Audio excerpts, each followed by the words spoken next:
A lot of push went into this 2023 presidency by the Labour Party, the obedience, especially the diaspora obedience, in their push to make Mr. P to be the president of Nigeria.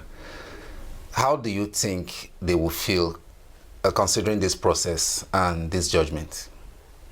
They will be very disappointed. I spoke to quite a number of them in Europe and America recently, and they held hopes that the judiciary will rescue the country. I tried to convince them that nothing would happen, that it will be business as usual. Everything in Nigeria is cash and carry. My position now is that, being an Igbo man, I think every Igbo leader in this country, politically or otherwise, owes Nnamdi Kalu a sincere apology. Everything he said has come to pass. He told us that participating in the election is a futile exercise, and it's been confirmed. We did not have an election. If what happened on the 25th of February, and then subsequently in March, I think it was on the 8th of March, is what we call election, then we are doomed to failure in this country. Nigeria is a doomed country. We are the laughingstock of the world. To crown it all, recently there was an election in United Nations. I think it was Human Rights Council of the United Nations, where countries like Ghana, Zambia, and the rest of them were scoring 168 votes, 138 votes, 150 votes. Nigeria garnered 3 votes. Nigeria garnered 3 votes. Where is our pride?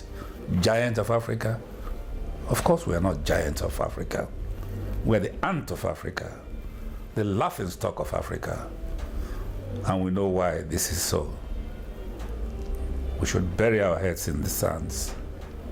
But like I said, Nnamdi Kalu should be a hero to every Igbo man. And until we begin to realize that, we'll continue to be the laughingstock of this nation. We should stand tall and admit that Nnamdi warned us and we did not listen. I stand by him. Well, 2023 is not the end of politics or politicking in Nigeria. But let's talk about the younger generation. Let's talk about the younger obedience who must have been feeling some level of disappointment in their expectation in this 2023. What would be your advice to them, and how should they look at politics going forward? Well, you see, I don't know. The hopes are dashed. I mean, what would they be looking forward to? They held high hopes in the judiciary. We tried to douse their expectations because we know the country very well. If you recall, when Awo was tried, I think it was in 1960, 61, with sedition and treason, Justice Shuamimo said his hands were tied. People misconstrued that statement to say his hands were tied constitutionally or legally. No. There are latent influences in judicial decisions. So it didn't start today. But we thought that growing up, seeing the rest of the world progress, the event in Kenya where the Supreme Court annulled the election of a president, we thought that Nigeria would take a cue from that. Unfortunately, we learned nothing. We have learned nothing, we will learn nothing. And until we change our ways, we're going to suffer for it. I believe that the time is right for a revolution that will bring about change in the Constitution. No, not a violent revolution, but we can do it. Unfortunately, the people you have in the National Assembly, I call them wimps. I call them wimps. They have no balls. 99.9% of them in the National Assembly are there for money. They don't care about the country.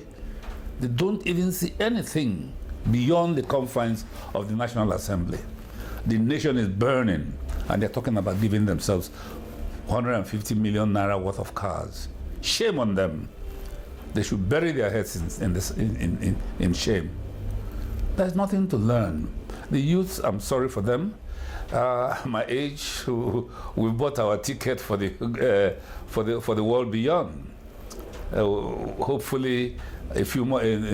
God will give us some more years, and then we'll board the plane. So I'm sad for the young ones. Jagba will become the norm because there's no future for them here. You can't survive in this environment. Between the ascension of Bola Tinubu as the president, in quotes, and today, the cost of living has gone up by about 400%. Never mind what the Bureau of Statistics says. Naira was about 400. Today is 1,220. Petrol was 145. Today is 600. Where do I start? Where do I stop? How do people cope? Go to the streets. There are no cars. The rich also cry. I don't know how long we can sustain this, but the government better be careful. You may surround yourselves with the best soldiers. When the time is ripe, when there's revolution, the masses will chase you away. I believe it could happen in this country. May it not happen violently. May we have a peaceful revolution that will bring about a change. There's a desire for a change. I can only start if we change the constitution. We are slaves to a constitution which we did not provide for ourselves. And that's the lie of this country.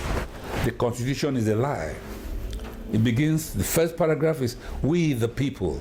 We had no hand in that constitution. We were given it by Abdul Salam Abubakar. You were not consulted. I was not. There was no National Assembly. So who are the people? Who are we the people? Affirming the constitution. That's the lie. So we're living a lie in this country, and the lie continues to guide us and lead us to perdition. We are doomed.